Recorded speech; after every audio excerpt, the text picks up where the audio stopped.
ಹಿಂದೂ ಧರ್ಮದಲ್ಲಿ ಭಗವಾನ್ ಸತ್ಯನಾರಾಯಣ ಪೂಜೆಯನ್ನು ಮಾಡುವುದು, ಸತ್ಯನಾರಾಯಣ ವ್ರತ ಕಥೆಯನ್ನು ಕೇಳುವುದು ಅಥವಾ ಓದುವುದು ತುಂಬಾನೇ ಮಂಗಳಕರವೆಂದು ಪರಿಗಣಿಸಲಾಗಿದೆ. ಸಾಮಾನ್ಯವಾಗಿ ಸತ್ಯನಾರಾಯಣ ಕಥೆಯನ್ನು ಮದುವೆ, ಗೃಹಪ್ರವೇಶ ಅಥವಾ ನಾಮಕರಣ ಸಮಾರಂಭದಂತಹ ಯಾವುದೇ ಶುಭ ಸಮಾರಂಭದಲ್ಲಿ ಪಠಿಸಲಾಗುತ್ತದೆ. ಈ ಕಥೆಯನ್ನು ಕೇಳುವುದರಿಂದ ಸಾಧಕನ ಜೀವನದಲ್ಲಿ ಸಂತೋಷ ಮತ್ತು ಸಮೃದ್ಧಿ ನೆಲೆಸುತ್ತದೆ ಎನ್ನುವ ನಂಬಿಕೆಯಿದೆ.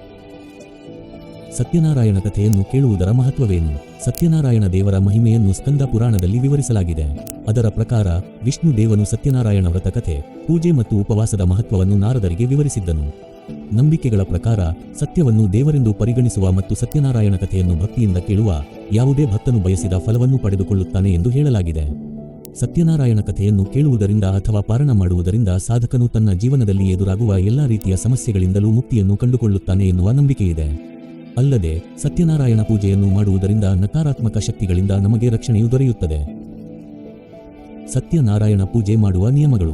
ಸತ್ಯನಾರಾಯಣ ವ್ರತವನ್ನು ಅಥವಾ ಪೂಜೆಯನ್ನು ಯಾವುದೇ ತಿಂಗಳ ಏಕಾದಶಿ ದಿನಾಂಕದಂದು, ಪೂರ್ಣಿಮಾ ತಿಥಿ ಅಥವಾ ವಿಷ್ಣುದೇವನ ದಿನವಾದ ಗುರುವಾರದ ದಿನದಂದು ಮಾಡುವುದು ಹೆಚ್ಚು ಮಂಗಳಕರವಾಗಿರುತ್ತದೆ ಎನ್ನುವ ನಂಬಿಕೆಯಿದೆ. ಸತ್ಯನಾರಾಯಣ ವ್ರತವನ್ನು ಪುರುಷ ಮತ್ತು ಸ್ತ್ರೀ ಇಬ್ಬರು ಮಾಡಬಹುದು. ಒಬ್ಬ ವ್ಯಕ್ತಿ ಸತ್ಯನಾರಾಯಣ ವ್ರತವನ್ನು ಆಚರಿಸಿದಾಗ ಅವನು ತನ್ನ ಕೈಯಲ್ಲಿ ಎಷ್ಟು ಸಾಧ್ಯವೋ ಅಷ್ಟು ಜನರನ್ನು ಪೂಜೆಗೆ ಆಹ್ವಾನಿಸಬೇಕು ಎಂದು ಹೇಳಲಾಗುತ್ತದೆ. ಸತ್ಯನಾರಾಯಣ ವ್ರತಕ್ಕೆ ತಯಾರಿಸಿದ ನೈವೇದ್ಯವು ಶುದ್ಧತೆಯಿಂದ ಕೂಡಿರಬೇಕು.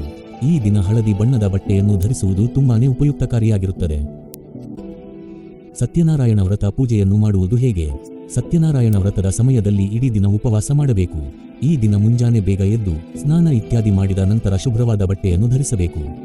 ಒಂದು ಪೂಜೆ ಪೀಠದ ಮೇಲೆ ಕೆಂಪು ಬಣ್ಣದ ಬಟ್ಟೆಯನ್ನು ಹರಡಿ ಅದರ ಮೇಲೆ ಸತ್ಯನಾರಾಯಣ ದೇವರ ಚಿತ್ರವನ್ನು ಸ್ಥಾಪಿಸಿ. ಪೂಜೆ ಪೀಠದ ಬಳಿ ಕಲಶವನ್ನು ಸ್ಥಾಪಿಸಿ. ಇದಾದ ನಂತರ ಪಂಡಿತರನ್ನು ಕರೆಸಿ ಸತ್ಯನಾರಾಯಣನ ಕಥೆಯನ್ನು ಕೇಳಿ. ಚರಣಾಮೃತ, ವೀಳ್ಯದೆಲೆ, ಎಳ್ಳು, ಕುಂಕುಮ, ಹಣ್ಣುಗಳು, ಹೂವುಗಳು, ವೀಳ್ಯದೆಲೆ ಮತ್ತು ದೂರ್ವ ಇತ್ಯಾದಿಗಳನ್ನು ಭಗವಂತನಿಗೆ ಅರ್ಪಿಸಬೇಕು. ಕಥೆಯಲ್ಲಿ ಕುಟುಂಬ ಮತ್ತು ಇತರ ಭಕ್ತರನ್ನು ಸೇರಿಸಿಕೊಳ್ಳಿ. ಪೂಜೆಯ ಕೊನೆಯಲ್ಲಿ ಸತ್ಯನಾರಾಯಣ ಕಥೆಯ ಪ್ರಸಾದವನ್ನು ಎಲ್ಲಾ ಜನರಿಗೆ ಹಂಚಿರಿ. ಸತ್ಯನಾರಾಯಣ ಕಥೆಯನ್ನು ಅಥವಾ ಪೂಜೆಯನ್ನು ಈ ಮೇಲಿನ ನಿಯಮಗಳ ಪ್ರಕಾರ ಮಾಡುವುದರಿಂದ ಅಥವಾ ಕೇಳುವುದರಿಂದ ಪೂಜೆಯ ಶುಭ ಫಲಗಳು ನಿಮಗೆ ದೊರೆಯುತ್ತದೆ ಹಾಗೂ ಸ್ವಾಮಿ ಸತ್ಯನಾರಾಯಣನ ಆಶೀರ್ವಾದದಿಂದ ಜೀವನದಲ್ಲಿ ಎಲ್ಲವೂ ಮಂಗಳಕರವಾಗಿರುತ್ತದೆ.